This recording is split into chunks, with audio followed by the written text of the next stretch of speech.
grass had gone dry weeks before, and it crackled under her bare feet like something trying to warn her. She had taken her heels off behind the white event tent because the heels sank into the lawn every time she tried to walk on it, and because she needed, for 1 minute, to feel something solid.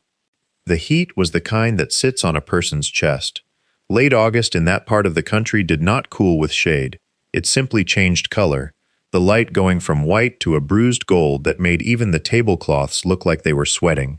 Somewhere behind her, a string quartet was finishing a song she didn't recognize, and glasses were being tapped with the backs of spoons, and someone's father-in-law was telling a joke that made 40 people laugh at once. She was 26 years old, in a bridesmaid's dress the color of a robin's egg, and she was not the bride. Her hands were shaking hard enough that she had to steady the folded index card against her thigh to read the numbers. The ink had gone soft at the edges, a stranger's careful handwriting from 19 years ago, the paper worn thin as a moth's wing from being carried, unchanged, in the same fold of the same wallet since she was 7 years old. She had never called it, not once, not through 4 foster placements, not through her mother's funeral, not through any of the ordinary disasters of growing up. She had only ever needed to know it was there, the way some people need to know where the fire exit is. She dialed it now. Her thumb found the sleeve of chiffon covering her upper arm without her telling it to, pressing lightly against the bruise underneath. Yellow-green and 3 weeks old, the shape of a hand that was not supposed to leave shapes on her.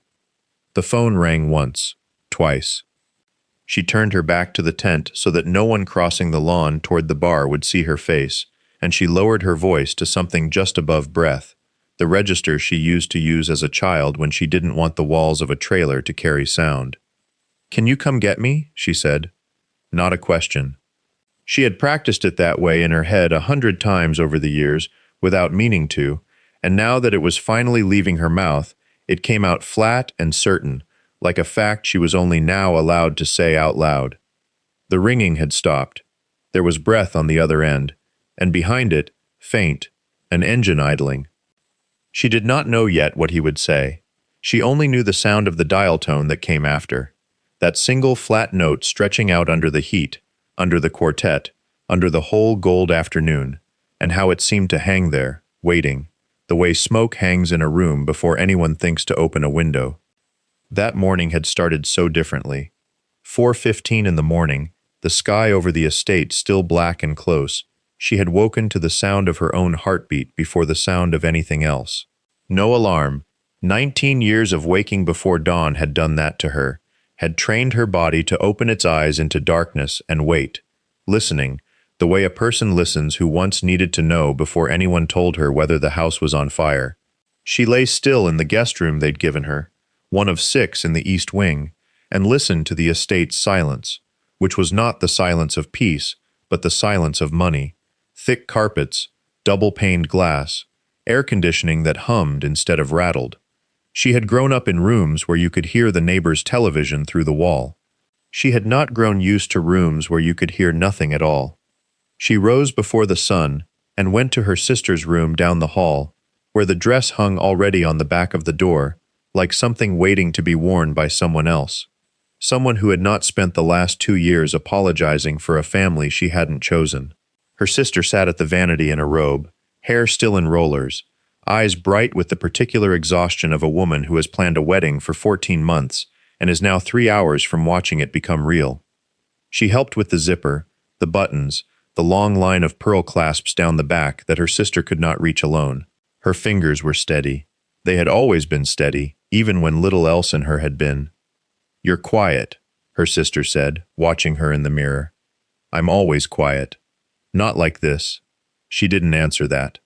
She reached instead for the sleeve of her own dress, the pale chiffon bridesmaid gown laid across the bed, long-sleeved by her own specific request 3 months ago, over her sister's objections about the August heat. She had said it was for the sun. Her sister had believed her, because there was no reason not to, because the yellow-green shadow beneath the fabric on her upper arm was hers alone to know about, 3 weeks old now, fading the way all of them eventually faded if you gave them enough time and enough sleeves. She worked the fabric down over it in the mirror's reflection, without looking directly at what she was covering, a motion so practiced it no longer felt like hiding. Downstairs, caterers were already unloading trucks in the gray hour before sunrise, and somewhere beyond the tent stakes and the folding chairs, the judge's voice carried across the lawn, already directing, already certain that the day belonged to him. The estate revealed itself in stages, the way wealth always did to people who had not been born into it.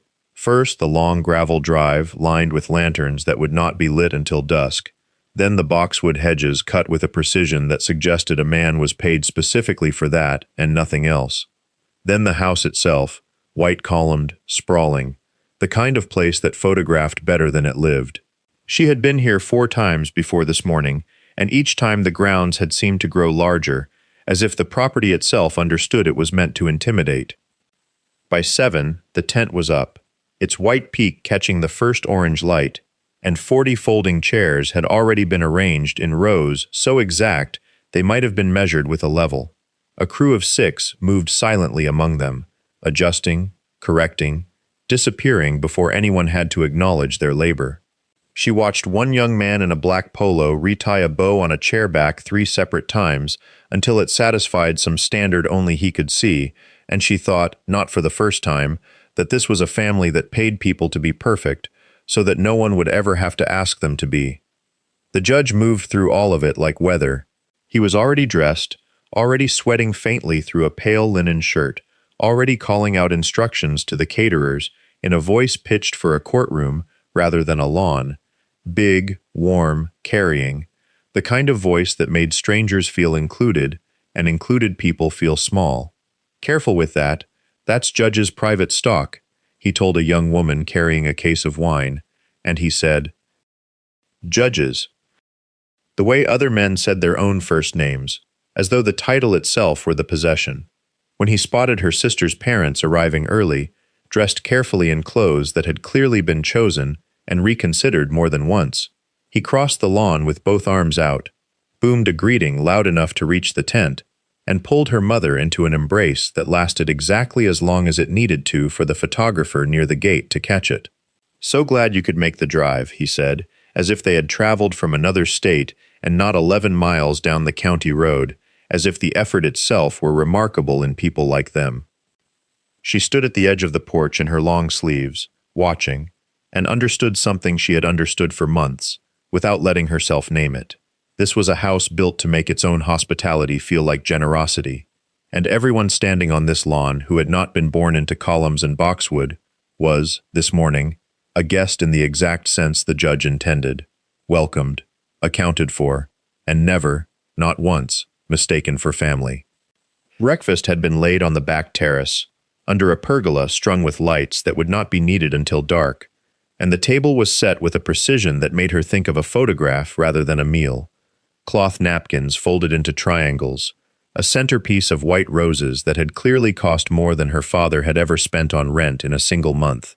Her husband sat at his father's right hand, freshly shaved, his collar open 1 button too many, in the way that men who had never worked with their hands wore casualness, as if it too were a kind of ownership.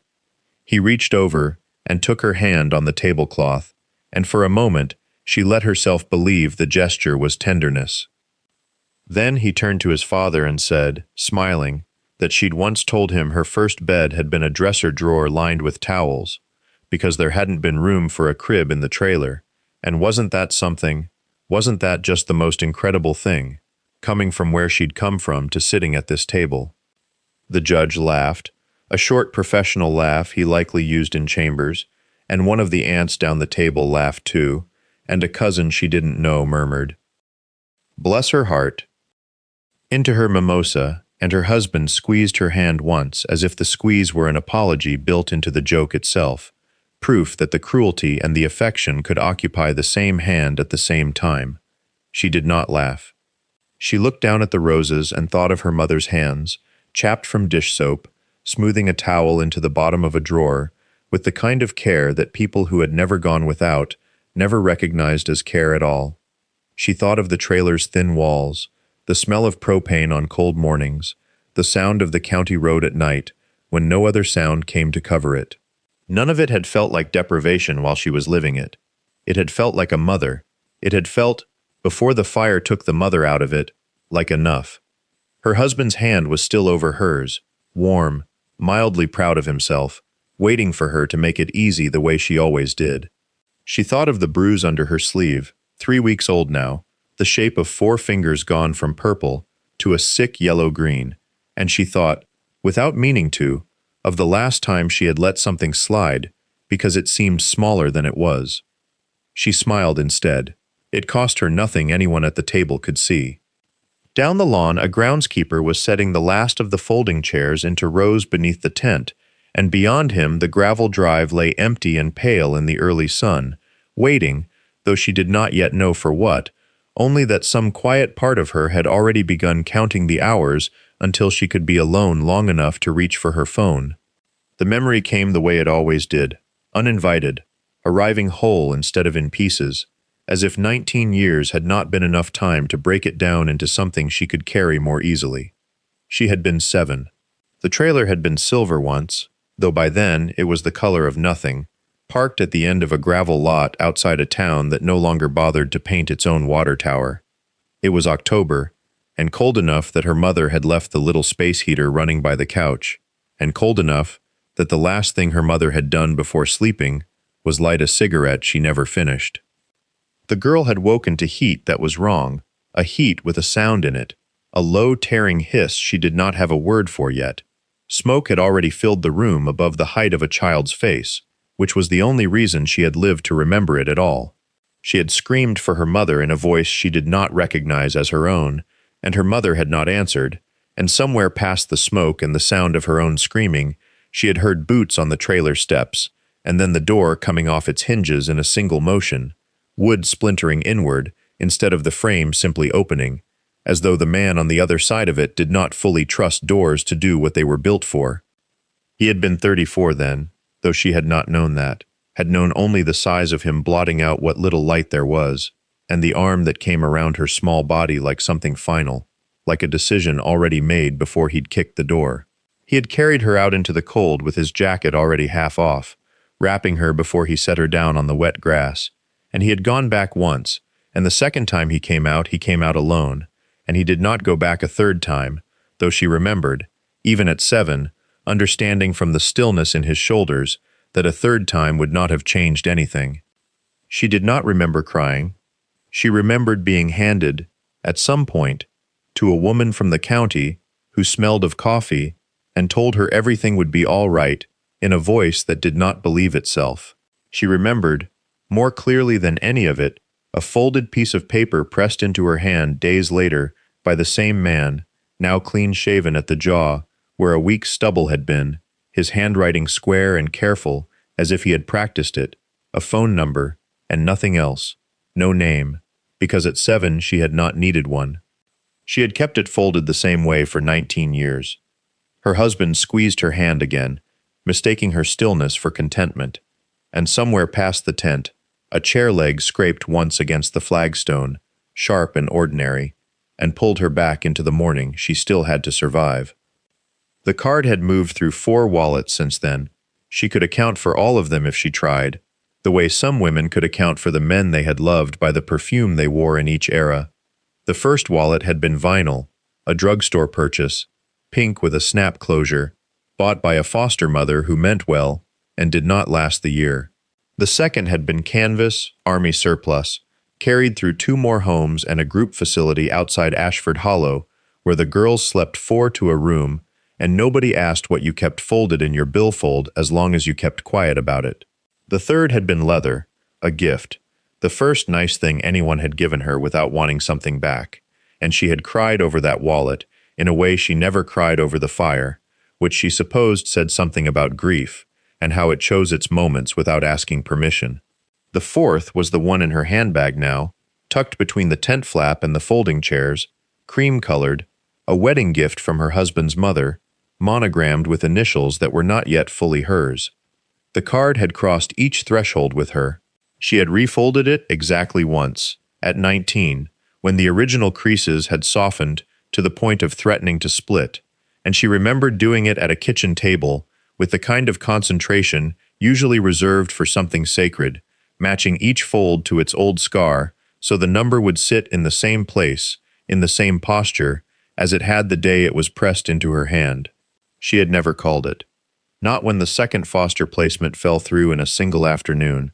Not when a boyfriend at 22 had grabbed her wrist hard enough to bruise, and she had sat in a gas station bathroom with her phone open to nothing. No contacts, no history, only the card in her pocket like a held breath. Not even 3 weeks ago, in the bathroom of the house she now shared with a man whose family owned the county, when she had confronted him about his father's contempt for her sister, and he had closed his hand around her arm in a way that left color there for 11 days. She had thought about the number then. She had not dialed it. There had always seemed to be a difference between needing someone and using them up, and she had spent 19 years terrified of learning which one this was. She realized, standing in the wet grass with the phone warm against her palm and the tent breathing behind her, that she had never once tested whether the number still worked, whether the man who wrote it still answered to it, whether 19 years of silence counted, in the accounting that men like him kept, as a debt gone cold or a promise merely waiting.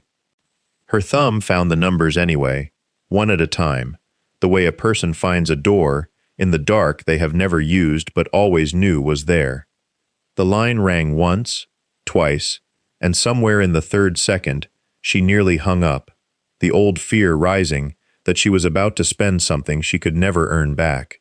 Then the ceremony pulled her under again, because the ceremony did not wait for anyone's private reckoning, and she had to press the phone flat against her thigh and walk back through the tent flap into the white heat of folding chairs and orchid centerpieces, into her place 3 steps behind the bride.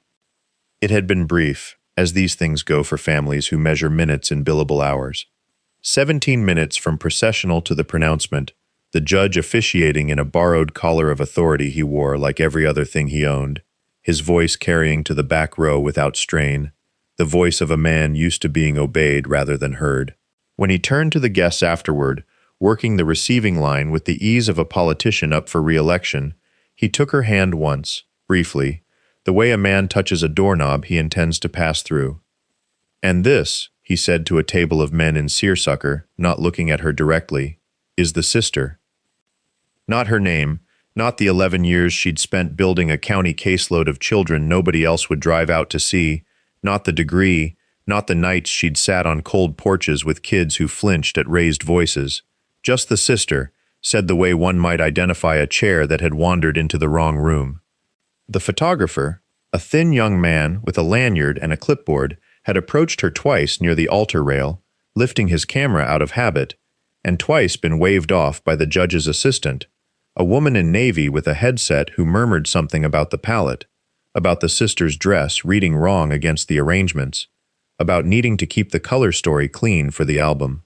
The photographer had looked at her for half a second with something like apology before he turned his lens back toward the bride, toward the groom's mother in her blush chiffon, toward anyone whose presence had been budgeted for. She stood in the receiving line with her hands folded in front of her, the sleeve settled over the bruise, her face arranged into the pleasant blankness she had perfected at 11, at 15, at every family gathering where she had learned that visibility was a privilege extended, not a right assumed. She smiled at strangers who would not remember her by dinner. She said thank you to compliments about a dress she had not chosen. And beneath all of it, under the polite architecture of the afternoon, she was counting seconds, the way she had once counted them standing at a window, watching smoke curl under a door, waiting to find out if the line she'd dialed in the wet grass would ring back, or if 19 years had finally been enough silence to kill it for good. The guest she had been speaking to was an old woman from the caterer's staff, someone's grandmother pressed into service for the day, refilling water glasses with the careful concentration of a person who had done this work her whole life and took no shame in it. She had asked the woman about her hands, about the calluses along her palm, because calluses were a language she still knew how to read, and the old woman had begun, haltingly, to tell her about 30 years in a diner kitchen outside Ashford Hollow, about a husband long buried, about a granddaughter starting community college in the fall. It was the first true conversation she'd had all afternoon. The hand closed around her upper arm from behind, just above the elbow, exactly where the sleeve fell longest, exactly where the yellow-green stain had not yet finished fading. To anyone watching, it looked like nothing. It looked like a husband collecting his wife for a photograph, his mouth already arranging itself into the smile the album would want. His fingers found the bruise the way a key finds a lock it has used before, without hesitation, without needing to search, and the pressure he applied was not clumsy. It was precise. It said, without a word spoken aloud, that he knew exactly where it hurt, and had chosen the spot on purpose. She did not gasp. She had trained herself, over 3 weeks, not to gasp. "They're waiting on you for the toast," he said, pleasant, pitched for the small crowd around them, steering her by that grip through the space between tables, past the caterer's staff who lowered their eyes, the way people do when they have seen this exact weather before, and know better than to stand in it. Under the pressure of his fingers, she felt the bruise reopen along its old lines, a private, secret pain with no visible mark to prove it, no evidence that would survive past the moment. "You're hurting me," she said, low, just for him. He did not slow. "You're being dramatic." A small laugh escaped him, aimed at nothing, aimed at everyone. "Smile. People are looking." People were always looking. That was the whole architecture of the day, an audience assembled to witness everything, except the truth of it. She let him walk her toward the head table, let her face go smooth and pleasant again, because she had learned long ago that resistance in public cost more than it purchased, and because some other part of her, the part that had once stood barefoot in wet grass at 7 years old, counting the seconds until rescue, was already doing the math on how much longer she could last before she needed the phone in her clutch, before she needed to know if 19 years of silence had finally been enough to kill a number that had never once, in all that time, been asked to prove itself real. She found the excuse before she found the door. A hand pressed briefly to her stomach, a murmured word about the heat, and no one questioned it, because bride sisters were allowed small weaknesses on days like this, allowed to be delicate in ways that made the family look generous for tolerating them. She walked the long way around the tent, past the ice sculptures already weeping in the sun, past a string quartet playing something that had been chosen because it cost more than the guests' cars, and into the house through a side door that smelled of lemon polish and old money. The bathroom she found was larger than the trailer she had grown up in. She noted this the way she noted most things now, without feeling, a fact filed alongside other facts. She locked the door. She sat on the closed lid of the toilet in her bridesmaid dress, the chiffon sleeve still hiding what it had always hidden, and she let her shoulders drop for the first time in 6 hours.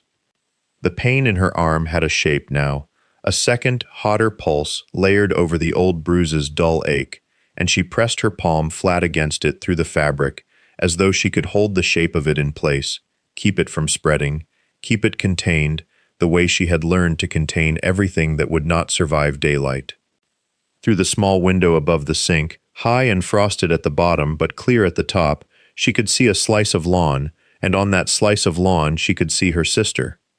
Her sister was laughing at something, head tipped back, veil lifted by a small gust of wind, one hand resting on the arm of a bridesmaid, utterly unaware that anywhere in the world a sister was sitting on a stranger's toilet, doing arithmetic with her own pain. The sun caught the beading on her sister's dress and made her look, for one unbearable second, like something that had never been touched by anything hard. She watched a long moment, long enough that the ache in her legs told her she'd been sitting too still. 26 years of being the other one, the younger one, the one who came from the trailer and the fire, and the mother who fell asleep with a cigarette lit, had taught her exactly what this day was worth to her sister, and what it would cost her sister if the day ended in a scene instead of a wedding. She would not be the reason. Not this reason.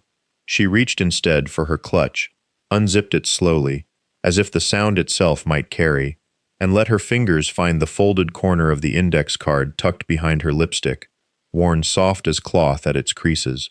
19 years of folding and unfolding, written into every fiber of it. She did not open her hand until she was past the tent's white shadow, past the folding tables stacked with favors nobody would remember opening, past the caterer's van idling in the gravel, with its back doors thrown open like a mouth. The heat back here was worse. Unshaded, the grass gone brittle and pale where the judge's sprinklers didn't reach, and she stood on it in her heels and felt the ground give slightly, softened by the day's long cooking. Somewhere behind her the band had started again, something slow, something meant for the older guests to sway to without having to think about their feet. She turned her back to all of it. The card had gone soft the way old dollar bills go soft, no longer paper so much as a kind of fabric. The ink faded to the brown-gray of things kept too long in wallets and glove boxes, and, for 1 year, taped inside a foster home dresser drawer where a caseworker wouldn't think to look. She had memorized the number by the 3rd year of carrying it. She had never once needed to look before she dialed. She looked now anyway, because her hands did not feel like they belonged to her, because the last 3 weeks had taught her that a body could carry itself through a wedding rehearsal, and a fitting, and a father of the groom's toast, and still not feel entirely present for any of it. She dialed. It rang once, the sound impossibly loud against the hush of the yard, a cicada going quiet somewhere in the boxwood as if it, too, were listening. It rang a second time, and then the line opened without preamble, without a name spoken into it, without even a hello, a voice she had not heard outside of memory in 3 years, low and unhurried, a voice that had once told a 7-year-old to keep her eyes on him and not on the trailer. Ashford Hollow, he said, not a question. A location, laid down like a hand on a table, like he had been carrying the possibility of this call the way she had been carrying his number, folded, soft, ready. She did not answer right away. She looked back once toward the tent, toward the white shapes moving inside it, toward a day that was supposed to belong entirely to her sister. The old Hargrove estate, she said, off County 9. There was a silence on the line that was not empty, the particular silence of a man already calculating distance, already doing arithmetic with miles and minutes, the way she had done arithmetic 20 minutes earlier, with her own bruised skin. Somewhere behind him she heard the low idle of an engine that had not yet been shut off, as if he had been standing near it already, as if some old instinct in him had known before she did that this day would need him. "You hurt?" he asked. "No," she said, which was not the truth, and not entirely a lie either, because the bruise did not hurt anymore, in the way a burn stops hurting once the nerve underneath has already been taught what to expect. Just come. He did not ask her to repeat herself. He did not ask why now, why today, why after 3 years of silence that she had let sit between them like a held breath. He only said he would be there, and then the line was gone, and she stood a moment longer in the sun, with the phone warm against her palm, feeling the particular stillness that comes after a decision has been made, and cannot be unmade. Then she folded the card back into her wallet, smoothed the front of her dress where it had wrinkled against her hip, and walked back toward the tent. The reception had not paused for her absence. It never did. She slid into her chair beside the head table, with the practiced quiet of someone returning from a bathroom, from nothing, from anywhere but a phone call that had just set something enormous and slow into motion, and no one at the table so much as glanced her way, except her sister, who smiled at her the particular smile of a bride who has decided, for one day, to see only what she wants to see. The judge stood to give his toast a few minutes later, tapping a fork against crystal until the tent quieted, and he spoke of family the way men like him always spoke of family, as an asset, as a portfolio, as something that could be elevated or diminished depending on the wisdom of one's choices. He praised his son for choosing a wife with, as he put it, humble beginnings but a good heart, and there was a ripple of soft laughter from his side of the tent, the kind of laughter that cost nothing to give and everything to receive, and she watched her sister's new mother-in-law dab at her eyes as though something moving had been said. She did not react. She had learned, in 19 years of watching rooms for the shape of danger before it arrived, that the safest face was the one that gave nothing back. She smiled, where a smile was expected. She lifted her glass when glasses were lifted, and beneath the tablecloth, out of sight of anyone, her hand rested flat against her thigh, fingers spread, as if bracing for something she could not yet see but had already begun to hear, a low sound at the very edge of hearing, still miles off, still just a possibility riding down a county highway in the heat. She kept her eyes on the driveway without seeming to.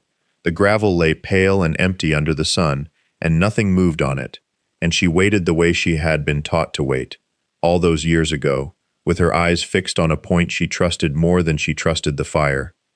40 miles north, in a garage that smelled of chain oil and old rubber and the particular dust that settles on concrete floors, never meant to be clean, the president had already lowered the phone from his ear. He did not set it down gently, and he did not set it down hard.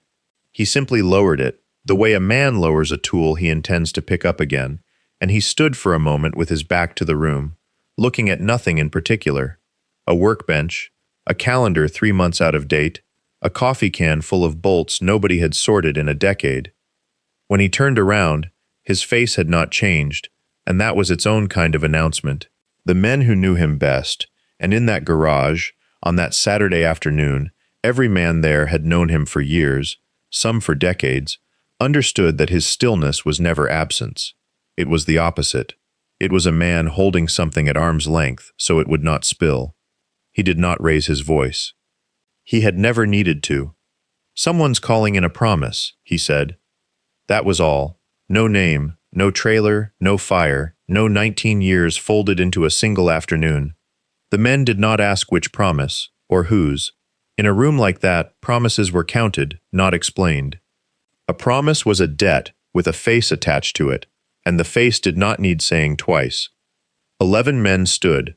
They did not stand quickly, the way men stand for an alarm, and they did not stand slowly, the way men stand when they are deciding whether a thing is worth the trouble. They stood the way men stand who have already decided, years ago, long before this particular afternoon, that when this call came, and they had always known in the unspoken architecture of the club that it might come, there would be no discussion. Chairs scraped once against the concrete. A domino game left unfinished on a card table by the door. Someone's cigarette, still lit, set down in a tray and forgotten. The president watched them rise without looking as though he was counting, though he was. 11. 12 with him, he thought, briefly and without sentiment, that it was enough. Not because 11 men could stop anything on their own, but because 11 men arriving together said something that no single man arriving alone ever could. He walked toward the wall where the keys hung on a pegboard, each one labeled in a hand not his own, worn soft at the edges from 30 years of use. He took his down. Behind him, he heard boots, the particular music of a room full of men moving with purpose and no hurry, the low murmur of questions that were not really questions. Where? How far? How many? Asked more out of habit than need. He did not answer any of them yet. He walked out into the white glare of the afternoon, into heat that pressed against him like a hand, and stood for a moment looking down the gravel lot at 11 bikes already being wheeled upright, already catching the sun along their tanks, and somewhere behind his sternum, in a place he rarely let himself visit, he felt something old rearrange itself to make room for what was coming. At the estate outside Ashford Hollow, the string quartet was working through something by Pachelbel for the third time that afternoon, the cellist's bow arm slowing in the heat, sweat darkening the collar of his rented tuxedo shirt. The reception tent had gone the particular gold color that only late August light can manage, filtered through white fabric stretched over 200 folding chairs, and the guests had settled into that loose, well-fed rhythm of an event past its ceremony and deep into its champagne. Nobody was watching the tree line. Nobody had reason to. The bride's mother-in-law was telling a story about a fundraiser in Charleston. The judge stood near the bar with 3 men from the county commission, his hand resting on the shoulder of one of them, in a way that looked friendly and was not. Somewhere near the cake table, the groom laughed at something and did not look for his wife, who had been gone 11 minutes and would be gone 4 more before anyone with standing to ask would think to ask. It came first as a texture under the music rather than a sound, a low disturbance in the air that the cellist felt before she heard, a faint tremor traveling up through the folding chair legs into the ground itself. She lost her place in the piece for half a measure. The violinist beside her frowned, glanced at her, then past her, toward the tree line where the long gravel drive curved out of sight behind a stand of oaks the judge's grandfather had planted 60 years before. The sound built the way weather builds, not an arrival but a gathering, a rumor made audible, low and continuous, and entirely wrong for the setting, wrong for the tent, and the flowers, and the ice sculpture, already surrendering to the heat. It did not sound like one thing. It sounded like many things agreeing to move at the same speed. A woman in a pale blue dress near the edge of the tent turned first, one hand shading her eyes, more out of instinct than alarm. Then the man beside her. Then, in the particular way a crowd learns fear before it has a reason for it, the turning spread outward in silence, guest by guest, until the quartet itself faltered and stopped, the cellist's bow lifting an inch off the string, suspended. The judge did not turn right away. He kept his hand on the commissioner's shoulder a beat too long, kept his voice level through the end of his sentence, a man accustomed to being the reason a room grows quiet, rather than the last to notice one has. But even he felt it now, low in his chest, the way you feel a truck pass on a highway before you see it. A pressure, a promise, still hidden behind the oaks, still gathering itself into something the tree line could not yet show him. They came around the last bend of the drive, the way weather comes over a ridge, unhurried, inevitable, 12 machines in a formation that had not been practiced because it had never needed to be. The gravel popped beneath their tires in a rhythm too even to be anything but discipline, chrome through the late sun back in long white bars across the lawn, across the tent, across the faces of guests who had paid a great deal of money to be surprised by nothing today. They did not gun their engines. They did not need to. The sound alone had already done its work, rolling ahead of them low and continuous, the sound of many things agreeing to move at the same speed, and now the things themselves arrived to match it. The line came up along the last 100 feet of drive and turned, as one motion, parallel to the edge of the manicured lawn, and stopped. 12 kickstands went down within the same 3 seconds, a soft percussion under the settling engines, and then nothing. No one swung a leg over. No one pulled off a helmet.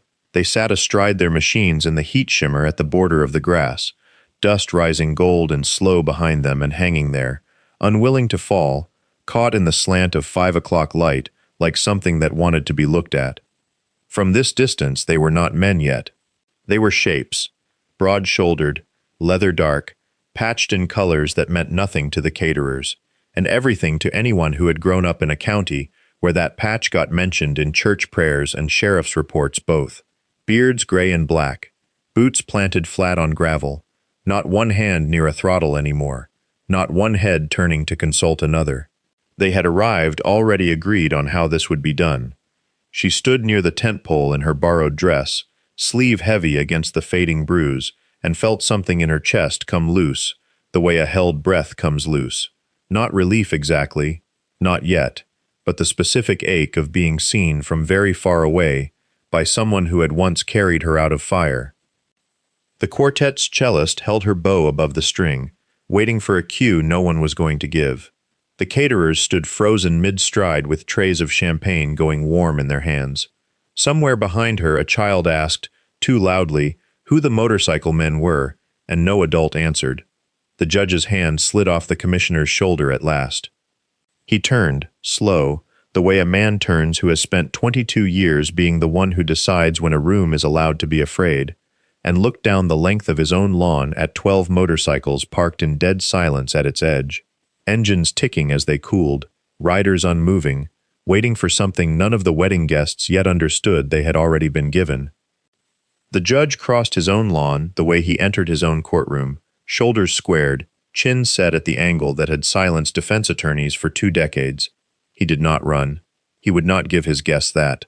He walked, unhurried, a man reasserting the geometry of a space that belonged to him, and the grass bent under his good shoes, and somewhere a photographer, not understanding what she was documenting, lifted her camera and then lowered it again without pressing the shutter.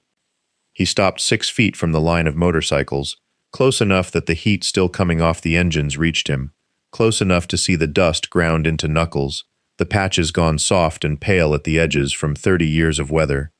This is private property. His voice carried, pitched for an audience, calm laid over it like a coat of paint over rust. You have exactly one chance to get back on those bikes. None of them moved. 11 pairs of eyes stayed forward, unblinking, aimed at nothing and everything. The particular stillness of men who had waited outside, worse places than this, for worse reasons. Only the one at the center shifted his weight, unhurried, the kickstand still down under his boot. I asked you a question. The judge's composure was a held note now, beginning to fray at its bottom edge, audible only to someone listening for it. What is your business here? The president took his time. He looked past the judge first, down the lawn, past the tent and the frozen quartet, and the caterers with their warm champagne, until he found her standing at the pole in her borrowed dress, sleeve heavy over the bruise, and something crossed his face that was not quite a smile, and not quite grief, and then he looked back at the judge and answered, "We're here for Renee." The name landed in the heat, like a stone dropped into standing water, small and then widening. He said it plainly, without threat in it, the way a man states an address or a date, a fact requiring no defense. 19 years he had kept that number folded in the pocket where a man keeps what he cannot afford to lose, and he had never once, in all that time, had reason to use her name in front of people who did not already know it belonged to someone worth coming for. The judge's mouth opened, closed. Around them the silence deepened rather than broke, the kind that comes right before a held structure gives, and somewhere near the tent one of the bridesmaids put a hand to her own mouth, and the mother of the groom looked, for the first time all day, uncertain of the ground beneath her heels. The judge turned his head, half an inch, toward the sound of her name, as if only now placing which niece of the wrong family she was, and behind him the line of riders had still not moved, had not needed to. The judge found something to do with his hands, which was the first sign he had lost the room. He lifted 2 fingers, a small gesture, the kind a man makes at a restaurant to summon a waiter, and it took a moment for anyone to understand he was signaling the men in gray polo shirts stationed at the edge of the tent, the off-duty deputies hired for the day, badges left at home, sidearms left at home too, nothing but earpieces and the vague authority of men who spent their weeks writing speeding tickets on the county road. There were 4 of them. They had spent the reception standing near the bar, bored, watching servers carry trays of champagne, and now they were being asked to walk across 40 yards of manicured lawn toward 12 men who had not moved in 6 minutes. They came slow. That was the thing the guests would remember later, retelling it in kitchens and at church, how slow the deputies walked, the way a man walks toward a dog he is not sure will bite. They fanned out as they approached, an old habit from academy training, spacing themselves as if that mattered, as if the geometry of 4 against 12 had ever mattered to anyone standing on the right side of it. The nearest deputy, young, sunburned across the back of his neck, stopped first. He was looking at the president's hands, which hung loose and open at his sides, and at his boots, which had not shifted their angle since the engines went quiet, and at his face, which held no expression a training manual could name. It was not the size of him. The president was not the largest man in the line. It was the stillness, total and unhurried, the stillness of a man who had already decided how this would end, and felt no need to announce it. "Sir," the deputy said, and the word came out smaller than he meant it to, "we're going to need you and your group to head on out." The president did not answer right away. He let the silence hold a beat longer than comfort allowed, the same way he had let her name hang in the heat a moment before, and the deputy's hand drifted, unconsciously, toward the radio clipped at his hip, though he did not lift it. Somewhere behind him one of the older riders shifted his weight, only that, a small transfer from one boot to the other, and the sound of leather creasing carried further across that lawn than any word would have. The deputy glanced back once toward the judge, the way a man looks for instructions he suddenly is not sure he wants, and found the judge already staring past him, past the line of riders, at one face in particular near the middle of it, a face he had spent 27 years telling himself he no longer remembered. The rider the judge could not stop looking at did not move for a long moment, as if he understood that stillness was its own kind of announcement, and then he brought one boot down off the peg, slow, deliberate, the way a man dismounts when his knees have 30 more years on them than his pride wants to admit, and the leather of the seat sighed as his weight left it. He stood. He was tall in the way the judge remembered, though heavier now through the shoulders, the years having thickened him the way they thicken most men who work with their hands instead of their signatures. His beard had gone the color of ash. A patch on his vest read the years he'd given the club, and beneath his collar, just visible, the edge of a scar climbed his neck like the memory of something that had once tried to kill him and failed. He reached up with 2 fingers and removed his sunglasses, folding them once, unhurried, and hooked them into his shirt pocket. His eyes, when they came up, were pale, paler than the judge's own, but shaped the same, set the same, carrying the same habit of narrowing before they judged something worth judging. The judge's mouth opened. Nothing came out of it. Around them, the reception had gone the particular kind of quiet that happens when 100 people simultaneously realize they are witnessing something they were not invited to understand. A caterer stood frozen with a tray of champagne flutes tilting dangerously in her hands. Somewhere, a child asked a question in a voice too loud for the moment and was hushed. The deputy who had spoken first took 1 step backward without seeming to decide to. Marcus, the judge said, and the name came out of him broken in the middle, cracked along a line that had been drawn 27 years ago and never once repaired. The rider did not flinch at his own name. He had heard it spoken with contempt before, in a house he no longer entered, at a table he no longer sat at, and this was not that. This was smaller and stranger, and it seemed to cost the judge something to say it in front of witnesses he had spent his whole career cultivating. "You look older," the rider said. His voice was unhurried, the voice of a man who has said harder things than this to harder rooms. "So do I."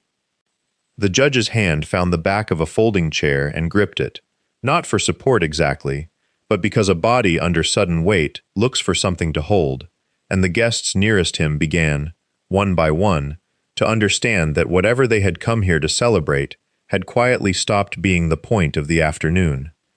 Near the edge of the lawn, still in the sidecar's shadow, she watched her husband's father's composure begin, for the first time in 22 years of holding a courtroom silent with nothing but a raised hand, to come apart in public. The rider let the silence stretch the way a man lets a rope play out before he pulls it taut. Nobody near him moved. Even the deputies, half turned toward the estate's carriage house, as if considering a retreat that would not look like one, had gone still. "You told them I left because of money," the rider said. "You've told that story so long you believe it." The judge's grip on the folding chair whitened at the knuckle. "I left," the rider said, "because I watched you sign the papers that put our father's tenants out in January. 11 families. You were 28. You wore his watch to the hearing." He paused, not for effect, but because some sentences require room to be heard correctly. "I told you I wouldn't be a man who did that and called it business. You told me I wasn't cut out for the family." "You were right, I wasn't." It was not loud. It reached the front rows clean and unhurried, the way testimony is meant to reach a jury, and it did not need to travel further than that, because the silence that followed carried the rest of it to the back of the tent on its own. She saw the caterer near the dessert table stop refilling a pitcher, the ice melting audibly into the tablecloth. She saw the flower girl's mother press a hand flat against her own collarbone, as though she had been struck somewhere private. The judge did not answer. For 22 years he had built a courtroom out of silence, had used it the way other men used a gavel, had learned that the man who says nothing is the man everyone waits for. He tried it now. He held the pause the way he had held 1,000 pauses before verdicts, waiting for the room to come back to him. It did not come back. The silence had changed hands. It belonged to his brother now, and to the 11 men still seated on their machines at the edge of the lawn, and to her, standing very straight in her borrowed dress with the bruise beneath her sleeve, watching the only father figure some of these guests had ever feared discover, in front of his own catered afternoon, that a courtroom is not a family, and a gavel is not a name. Somewhere behind her a chair scraped against stone.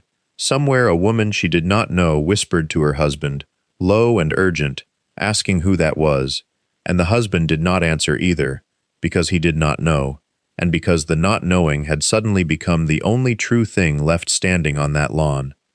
The two deputies who had been given their instructions 20 minutes earlier, back when the instructions still made sense, stood at the edge of the patio with their thumbs hooked into duty belts they had bought for weekend work like this one, easy money, a wedding, cash under the table for standing near a bar in pressed shirts.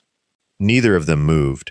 One of them, the older one, had been on the county force long enough to remember when the judge's name still meant something simple, and he watched the judge's throat work and watched the 11 men on their machines not move either, and made a decision the way men make decisions when no one is paying them enough to be brave. He looked at his partner. His partner looked back. Neither of them said a word, and that was the whole conversation, and it was enough. The judge turned toward them anyway, some old reflex still firing, some memory of how a room was supposed to work when he raised his chin in it. He did not have to speak the order twice, ordinarily. He did not have to speak it at all, but he opened his mouth toward the deputies now and found that the sentence would not come, because he understood, standing there on his own paid-for lawn, that if he said it out loud, remove them, and they did not move, the second silence would be worse than the first. It would not be his brother's silence anymore. It would be his own, confirmed twice, in front of people who wrote him campaign checks. He did not say it. The older deputy shifted his weight from one boot to the other and looked away, out past the caterer's tent, out toward the long gravel drive, where the 12 machines sat catching the last hard light of the afternoon, and did nothing at all, which was its own kind of answer. The guests had stopped pretending. The band had gone quiet somewhere between one song and the next, the drummer's foot easing off the pedal without instruction, and into that quiet came the particular hush of 140 people trying to look like they were not listening, while listening harder than they had listened to anything in years. Someone's champagne flute rested untouched on a linen tablecloth, going warm. A child in a small blue suit was pulled gently back by his mother's hand, though nothing was happening, though nothing was going to happen, and still she pulled him back, the way you pull a child back from an open flame you cannot see, but can feel on your skin. The bride's mother stood near the tent's edge, with one hand pressed flat against her collarbone, watching her new son-in-law's father fail, in real time, to be the man the invitation had promised. It was into that hush that her sister came. She crossed the lawn the way she had crossed every difficult room of their shared childhood, not fast, not slow, her wedding dress gathering small green stains at the hem she would not notice until much later, until it no longer mattered. She did not look at the riders. She did not look at her father-in-law standing frozen, with his mouth still shaped around words he had not managed to finish. She looked only at her sister, the way she had looked at her across 100 kitchen tables, 100 nights when their mother worked late, and the trailer's window unit rattled, and one of them had to pretend to be the grown-up. "Hey," she said. Just that. The words small enough to fit inside the silence without breaking it further. Her sister did not answer right away. The chiffon sleeve felt suddenly very light against her arm, a fabric she had chosen herself 3 weeks ago for exactly this purpose, to hide what needed hiding until she decided otherwise. She looked at her sister's face, flushed from champagne and heat and the particular exhaustion of holding a wedding day together with both hands, and she thought of 19 years, of index cards, of a phone number written by a stranger's steady hand while smoke was still in her hair. She reached up and drew the sleeve back. The bruise had gone the color of old fruit, yellow bleeding into green at its edges, 4 weeks past its worst, but still legible if you knew what you were reading. Her sister's eyes moved to it and stopped there. Something crossed her face that was not quite shock, more like the slow arrival of a fact that had been circling the house for months, tapping at the windows, and had finally been let in. He did that, her sister said, not a question. His father did worse, in a different way. This was just the one that showed. Her sister's hand came up, hovered near the bruise without touching it, the way you hover near a wound you're afraid of causing more pain by acknowledging. Behind them, the riders remained where they were, 12 men keeping 12 kinds of stillness, patient as weather. "Why didn't you tell me?" "Because it was your day. Because I thought I could get through one dinner." She let the sleeve fall back into place. gently, the way you cover something not out of shame, but because it was never meant for an audience. I'm not telling you now for pity. I'm telling you because I'm leaving, and you deserve to know why before I did. Her sister's throat worked once, twice. Somewhere behind them, the judge had found his voice again, was saying something to the deputies in a tone meant to sound like command and landing somewhere closer to plea, and neither sister turned to hear it. The lawn stretched between them like something that had to be crossed on foot, no shortcuts, no help, the grass gone silver gold in the late afternoon heat, and the caterers standing frozen with their trays, as if they had been told to hold that pose forever. She started walking. She did not look back at the tent, at the cake still standing in its 3 white tiers, at the chairs arranged in their careful rented rows. Her husband stood near the head table with a glass in his hand that he had stopped drinking from some time ago, and when she passed within 20 feet of him, he did not move, did not speak, did not do any of the things a husband does when his wife walks away from him in front of 140 guests. He only watched, his jaw working, his eyes flicking once toward his father, as if to ask permission for a feeling he did not have the courage to have on his own. Permission that did not come. The judge was still arguing with the deputies in a voice that had lost its authority somewhere in the last 10 minutes and would not get it back today, or perhaps ever, and nobody was listening to him anymore, not even the men he was paying. She kept walking. The line of bikes waited at the edge of the lawn, where the mowed grass gave way to gravel. 12 machines throwing 12 long shadows east across the property line, and the man at the center of the line had already swung one leg over his seat and was standing beside it, one hand resting on the worn leather, like he was steadying something that did not need steadying. He did not call out to her. He did not wave her forward. He simply waited, the way he had waited for 19 years without her knowing it. The way a man waits who has already decided the outcome does not depend on his impatience. When she reached him, she stopped, and for a moment neither of them said anything, because there was nothing left that needed saying out loud after a phone call, and 11 riders, and a folded index card that had traveled in her wallet through 3 apartments and 1 wedding. He held out his hand. She looked back once, not at her husband, not at the judge, but at her sister, standing near the tent in her ivory dress, with her hand still hovering in the air where the bruise had been, making no move to stop her, no move at all, only watching with an expression that would take her sister years to fully name, but that was, even now, something very close to relief. Then she took the hand and stepped past the line of bikes toward the one with the empty sidecar.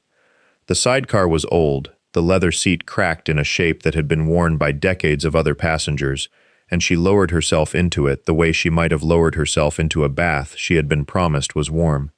She did not look down at the chiffon pooling around her knees, did not smooth it, did not perform any of the small vanities the day had trained into her since 6 that morning, when a stranger with a curling iron had called her beautiful, without once looking at her face. She reached down instead and unbuckled the ankle strap of one sandal, then the other, and dropped them both into the grass beside the front wheel, where they sat pale and useless against the green, like something shed rather than removed. The president did not comment on this. He swung his leg over the seat in front of her, settled his weight, and reached back once, not to check on her, but to be sure the small door of the sidecar had latched, a habit built from years of carrying cargo that could not afford to be lost on a curve. Behind them, 11 engines woke almost at once, a sound that did not rise so much as arrive, already full, already certain of itself, rolling out over the manicured lawn and past the white tent and the abandoned cake and the string quartet that had stopped playing somewhere in the last several minutes without anyone announcing it. Guests who had been standing frozen near the folding chairs put their hands up instinctively, not in alarm exactly, but in the same reflex people use to shield their eyes from a light too bright to look at directly. The line of bikes began to turn, one after another, in a slow arc across the grass toward the gravel drive, 12 machines executing the same maneuver with the unhurried precision of men who had ridden together long enough that no one needed to be told the order. The judge stood where he had been standing, his jaw still working around words that would not come. His brother's engine. She would learn later which one it was, though in that moment she could not tell his machine from any other, idling somewhere in the middle of the procession, like a sentence left unfinished on purpose. She did not look back a second time. The gravel came up under the tires with a sound like something being swept clean, and the drive opened ahead of them toward the road, and past the road toward the low sun sitting orange and enormous over the tree line, the kind of light that made everything it touched look temporary and important at once. The estate shrank behind her in the side mirror, the tent, the cake, her sister's ivory dress growing smaller and smaller until it was only a pale shape among other pale shapes, and then it was gone, and there was only the road, and the engines, and the wind pulling at the loose pins in her hair. The annulment took 4 weeks, filed quietly by a lawyer the president knew from a charity run 11 years back, a man who owed him nothing but chose to answer the phone anyway. There was no hearing that mattered, no reporters, no one from the estate outside Ashford Hollow who called to ask why. The paperwork came back stamped and folded into an envelope, and she read it once at the kitchen table of the small house near the clubhouse, then folded it the way she had once folded an index card and put it in the same drawer. The house was nothing. 2 bedrooms, a window unit that rattled, a porch that faced west, so the evenings came in gold through the screen door. She had picked it herself, though picked was a generous word. It was the only place close enough to walk to the clubhouse without a car, and for the first months she still woke sometimes, with her hands searching for a phone she did not need to hide anymore. She kept the index card anyway. She did not throw it out. Some habits are not about need. He did not speak of the wedding again, not once, not in the weeks after, not when she came by the clubhouse on Sundays and sat on the steps while the younger riders worked on engines in the lot. He asked about her sister sometimes, in the flat, careful voice of a man asking about weather he already knew the forecast for. She told him what little she knew, that her sister had stayed, that the calls had grown further apart, that this was its own kind of answer. It was late October, the light gone thin and slanted, when he drove her out past the county line to a stretch of frontage road she had passed 100 times without noticing, a squat cinder block building with boarded windows, a gravel lot going to weed, a faded sign whose letters had peeled down to ghosts of themselves. The club had held the deed for 19 years, he told her, since before she was born into whatever she'd become that day in the trailer. Nobody had known what to do with it. Land like that waited for a reason. He did not make a speech. He put the folded deed in her hand, the way he had once put a folded card in a 7-year-old's fist, without ceremony, without asking if she was ready, because readiness was never the question that mattered to him. "It's yours," he said. "Do what you want with it." She stood in the weeds a long time after he'd gone back to the truck, turning the deed over once, twice, feeling the same thin paper under her fingers that a phone number had once been printed on, understanding, slowly, the way understanding always came to her, in layers rather than lightning, that she had just been handed the shape of the rest of her life, and that no one was going to tell her what to build inside it. 6 years is not a long time, measured against a life.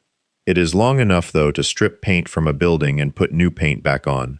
Long enough to turn a gravel lot going to weed into a gravel lot that is swept every morning by women who have nowhere else they'd rather be at 6 a.m. Long enough for a sign to go up that says nothing about fire or ash or the past, just 3 words and a phone number that is not the one folded in an old wallet anymore, because that number is retired now, kept for one purpose only. The building holds 14 beds in the season it's full, and it is almost always full. There is a kitchen that smells of coffee at all hours, a playroom with a rug worn soft in the middle from small bare feet, a office with a single window facing the road so she can see who's coming before they arrive. She keeps the folded index card in the top drawer of her desk, not hidden, not framed, just there, the way a person keeps a key to a house they no longer live in but cannot throw away. The club's charity run comes through every October, engines loud enough to rattle the windows of the whole county, and the money that follows it is never announced, never made into a plaque on a wall. It arrives the way help is supposed to arrive, quietly, without asking to be thanked. And every August, on a Saturday close enough to the date that it might as well be exact, a single motorcycle turns off the highway and comes up the gravel drive alone. He is slower now, climbing off it with the careful economy of a man whose knees have kept the receipts for 30 years of hard road. He does not call ahead. He never has to. She is usually standing on the porch by the time he cuts the engine, as if some old instinct in her still listens for that particular sound above all others. They do not talk about the fire. They have never once said the word aloud to each other, not on that first morning, 19 years before, not on the day of the wedding, not now. He sits on the porch step. She brings him coffee in a chipped mug. Some years a child from inside wanders out and stares at his vest, at the patches, at the gray in his beard, and he lets them stare, because he understands better than anyone what it is to need a long look at the thing that might be dangerous and might be safe, before deciding which. They watch the road together for an hour, sometimes two, saying almost nothing, needing to say even less, and then he rides on, and she goes back inside to the work that fire, once, made possible.